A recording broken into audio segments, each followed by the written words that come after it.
So there you are, you're walking along the beachfront, you're walking along the area that they have the water with the sand, and in the far distance you hear something, you hear like a splashing, you hear a shouting. Okay, the kids are enjoying themselves, it's fun at the beach, geschmack. You look over to see, whoa, let's have a look.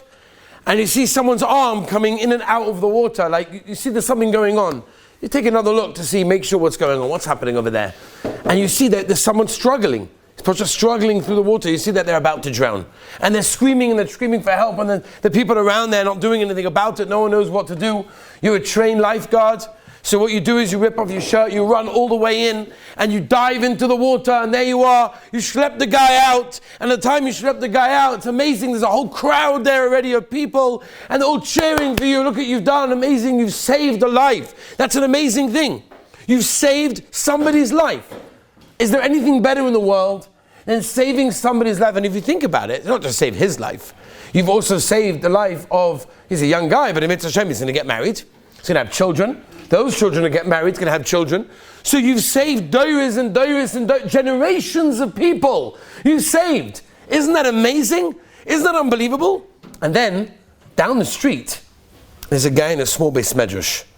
And he's sitting over there with a Mishnayos. He's trying to figure out Pshat in the Mishnah. Can't figure out Pshat in the Mishnah. There's a machlokes. Can't figure it out. Which one is better?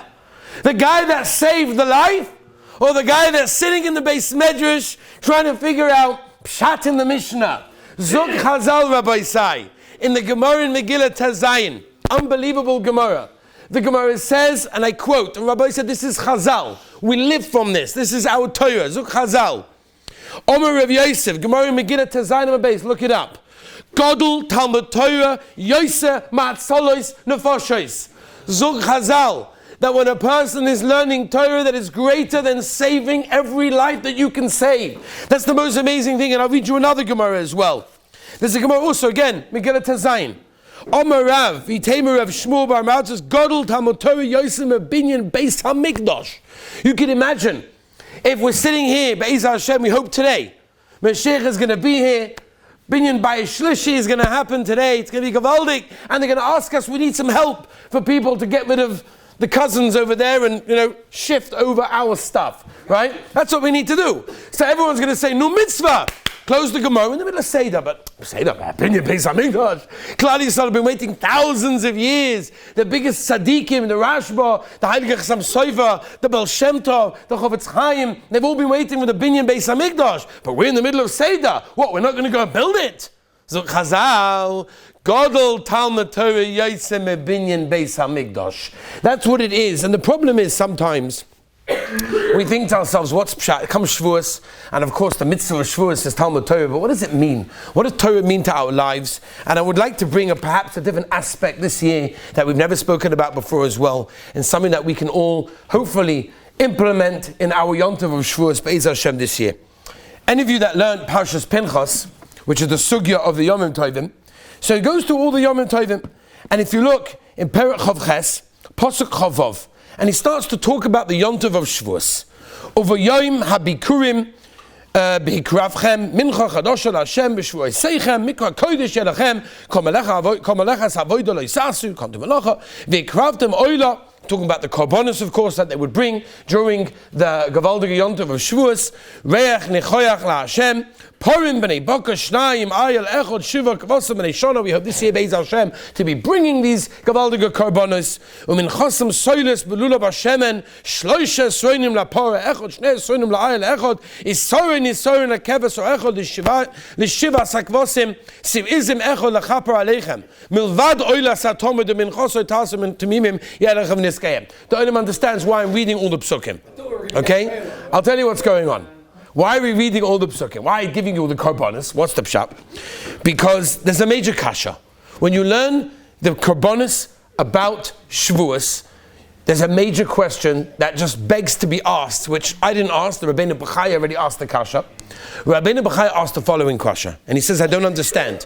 What is the reason why the word chatos doesn't appear by the korbanos of Shevuos, but if you look at all the other Yom Tovim, you look at Pesach, and you look at Sukkos, there's a chatos there. There's no chatos, says Rabbeinu Bechaya, when it comes to the psukim and the korbanos of Shevuos. Why? Why does Shevuos not have the chatos? What's the pshat? By Pesach, it says clearly in Pasuk Chov Beis, V'seir chatos echod lechaper aleichem. If you look legabi Sukkos, Pasuk Tezayin, Perek Chov Zayin, Usirizim echod chatos. So by Pesach there's a chatos, by Sukkos there's a chatos, by Shevuos there's no chatos. What's the pshat? Azoi frek the Heilige Rabbeinu Bechaya.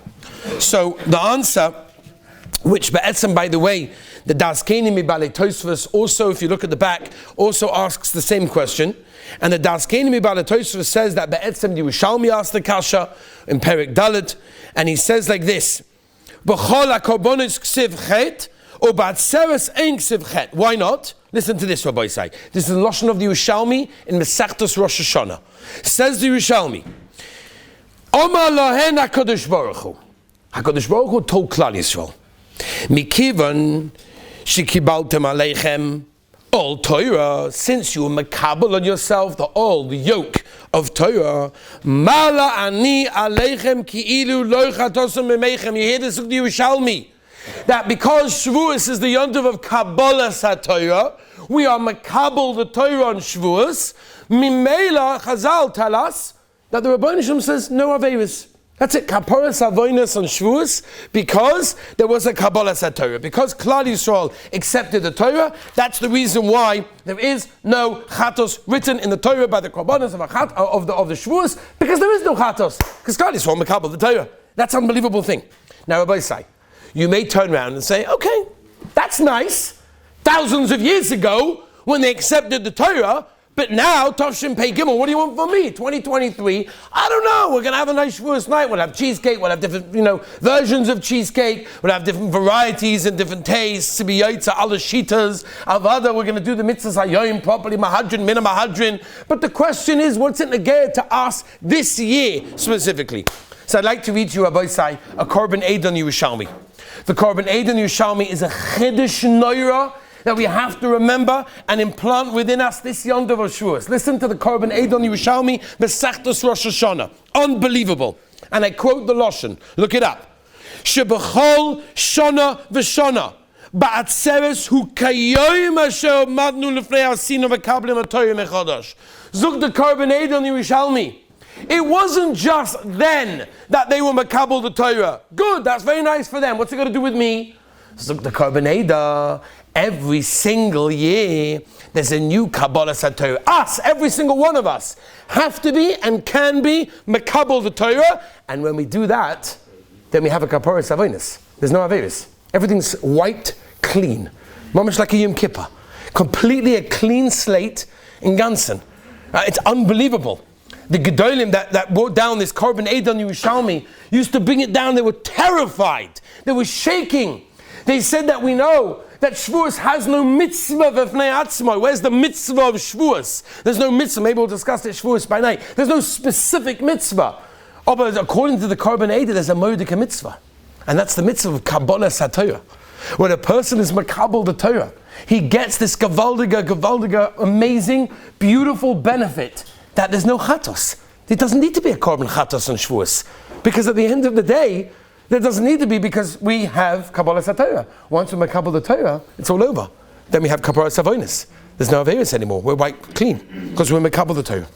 So that's what it means, Rabbi said, to have a serious Kabbalas HaTorah. And in fact, a number of years ago, a fellow calls me up and he remembered the story. He said to me, I remember the story of one of the Gedolim that was very, very tight for money in the yeshiva. Didn't know what to do. Someone was coming to collect the debt, whatever it was. He had no money. So he decided to makabel himself. No, betochen on the highest level. He was makabel on himself the all of Torah. So the Rebbeinu Shalom, I don't know, I'm not going out there. I can't go out there. I'm not going to do anything. I'm not going to manage to do anything. I'm makabel the all of Torah. He said within the hour, somebody came in and said, I have a huge amount of money that I need to deposit in the yeshiva because I can't hold it by me. I can't give it to the bank. Could you please hold it for a few years? So Yeshiva said, of course, no problem whatsoever. And it was exactly the amount that he needed to pay the debt.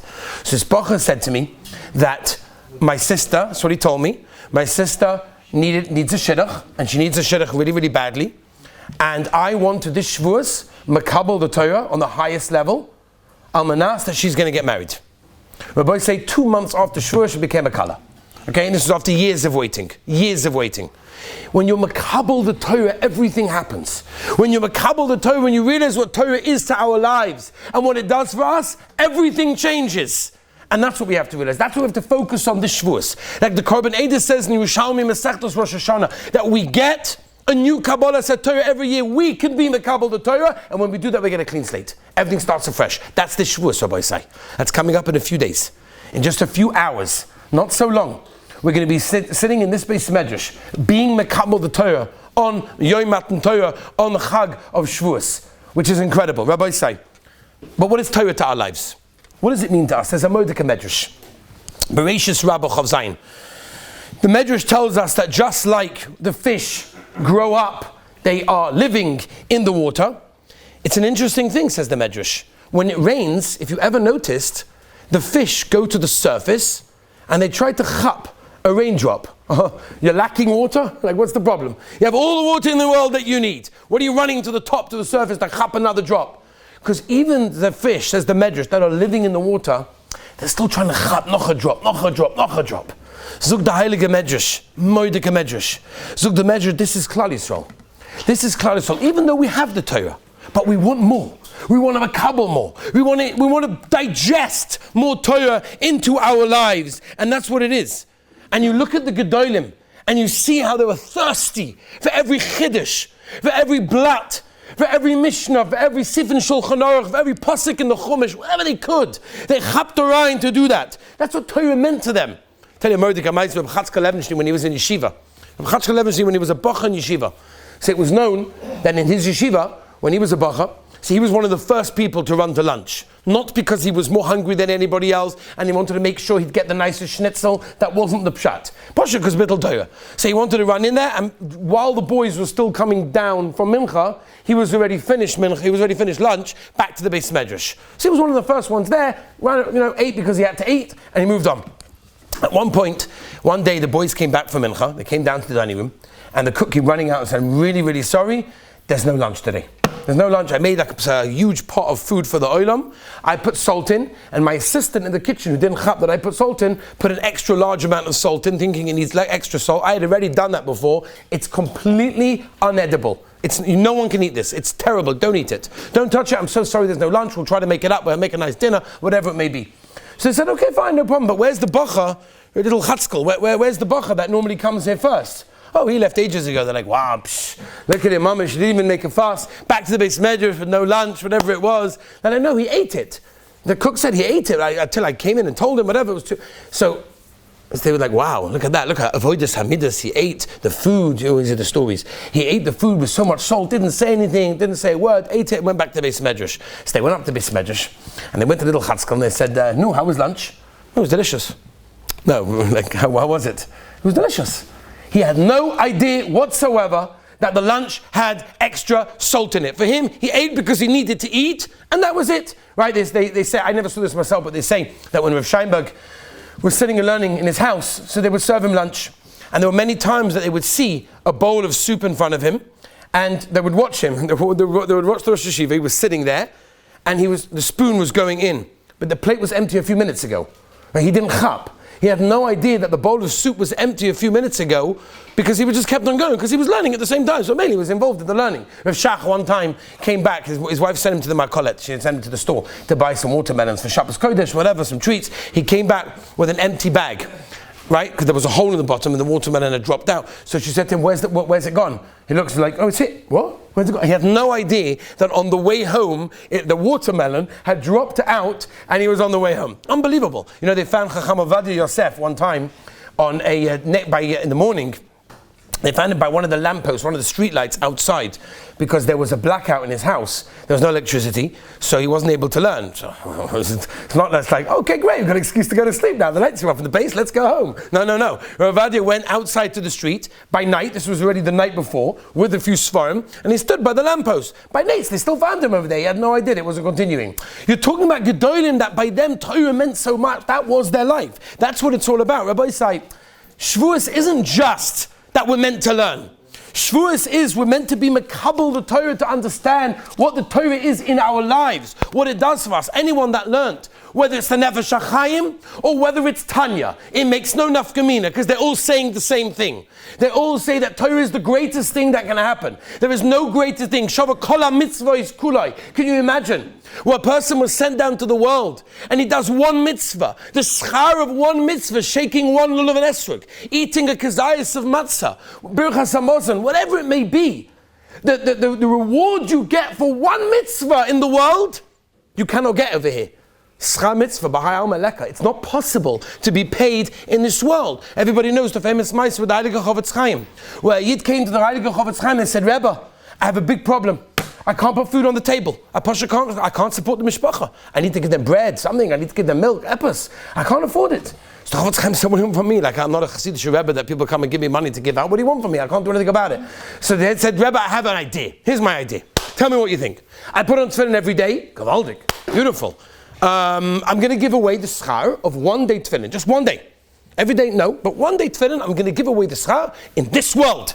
And therefore I want the Rebbeinu Shalom to pay me in this world for my tefillin one day. And this world, I have something to give my family. So the Chofetz Chaim says, it's not going to work. Why not? He says, I'll give you a mashal. He says, imagine you walk into the local grocery, you walk into the supermarket, and you buy a loaf of bread, and you take out from your pocket, if it exists, $1 million bill. $1 million bill. I could definitely afford the bread. I can afford the whole supermarket and the whole block. But Lamaisa, I come in and say, here, I would like to pay for my bread with my $1 million bill.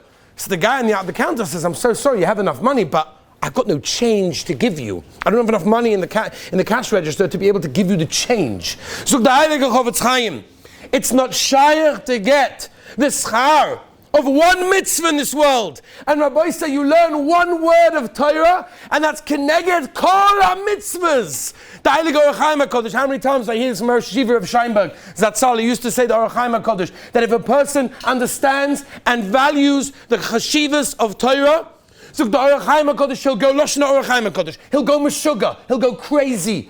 Right, as I heard from Rabbi Yosef Stern, the brother of Rabbi Moshe Aaron Stern, said, if we would chap this every minute, we'd say, oh my Rav, Tanu Rabbanan, chap, what can I find? Because every word of Torah in this world, you can only get while you're here, you can't get it later after 120 years. The Vilna Gaon, B'Soif Yomov, was crying. And they said, Rebbe, why are you crying? You know, Kol HaTorah Kulei, back to front, on your fingertips, wherever it is, you know it. Come on, you had a good life. And he pointed out, happened to be tzitzis. One mitzvah tzitzis. I leave the world, I can no longer do this mitzvah. I'll do anything. Moshe Rabbeinu, says the Medrash, begged to come down to this world as a fly, says the Medrash. Just to be in this world, the Olam HaSiyah, the Olam where we can do. Every word of Torah, every Kabbalah Torah on Shevuos is worth everything. We don't chab what it is for our lives. We don't chab everything about it. I'll tell you a Mordecai Meiser Rabbi, I'm going to end with this. This Meiser is Gavaldik. The Meiser of Baruch Beh. The Baruch Beh, the Shiva of Kamenetz, was when it came to Avas HaTorah, was just Noira. His Avas HaTorah. His love for Torah was amazing, but his love for his Talmidim were also unparalleled. He loved every Talmud. He hugged them and he kissed them and he gave all the time, whatever they needed, he gave them. One time, and Rav Aryeh Grosnas, who was based in London, said over the story that it happened to him. He was in Poland, and there was a law in Poland that you're not allowed to carry citizenship from Germany, which he carried. And that was very, very dangerous. And at one point, cutting a long story short, at one point the police came in, they figured out that he had a German citizenship, and that was completely illegal. Who knows what would ever happen to him? And they came to the house. And there he is, he's in the home, he knows that they're out to get him. He jumps out of the window, and he runs to the Rosh Yeshiva of Baruch Beh's house. Pekuach nefesh, I don't know what to do. Do I run? Do I not run? Do I give myself in? Do I run the country? Do I go on the next boat? He didn't know what to do. So he went and knocked on the door. The Rebbetzin answered. He said, Rebbetzin, this is Pekuach Nefesh. He's like, my husband's preparing shit. Nobody can go when he prepares shit. This is Pekuach Nefesh. It's been life and death mamish. They're coming after me. So the Rebbetzin said, it's Pekuach Nefesh, no problem. So they went and took him inside. He went inside to the study. He saw the Rosh Yeshiva was mamish, poured over his svarim, mamish for concentration. Unbelievable. And they tried to make a sound to disturb him. It wasn't easy. He coughed a couple of times, moved a couple of stenders, and until eventually Baruch Beh looked up. Oh, my dear Talmud, what do you need? Is everything okay? He realized it was very unusual for a Talmud to come in the middle of him praying shit. Obviously, the Rebbetzin let the Talmud in. He said, Rebbe, I don't know what to do. And he started listing off the whole shaila. They're going to get me, and I'm going to be in trouble, and who knows what's going to happen? Nefesh, they're going to kill me, and who knows? So Rabbi looked at him and says, one minute. Say it again. So he said, this is going to happen and I have a German citizenship and you're not allowed and whatever. The whole thing. Rabbi was, say it again. Rabbi, this is Rabbi Bear, like he had no problem with his brain power. What's going on over here? And again he repeats the story. Rabbi, help me. So Rabbi Bear said, I'm so sorry. I cannot get the rashba out of my head. I cannot get the rashba. I can't get it out. Go to my son-in-law. He went to my son-in-law and he figured out the shaila. You know what it means? Not to be able to think straight because of the avas Torah, the love of Torah, because he realized what Torah is in our lives. Zuk the Tanya, when a person learns Torah, he's one kaviyachah with the Rabbeinu Shalom. It's the highest thing in the world. It's the greatest thing in the world. You're keeping the world going. Every single drop of Torah that we can chap, zuk the Medrash, is like a fish that goes to the surface and chaps noch a drop. Whatever we can chap, Rabbi say, in the hours before Shevuos, to Kabbalah Torah. If we can chap Torah and chap whatever we can, it will improve our lives, it will improve the world. It will do everything for our neshama. It's the greatest thing ever that we are created. The Mishnah in Pirkei Avos. This is why we were created. And when it comes to the Yontiv of Shevuos, Be'ez Hashem Haba Aleinu L'Tova, we should take the Yerushalmi in Rosh Hashanah. We should take the Korban Eda. That every single Rosh Hashanah that we have, including now, coming up in a few days, is a new Kabbalah Torah. Let's be Makabal, and when we're Makabal Torah, all our lives change. Have a wonderful day.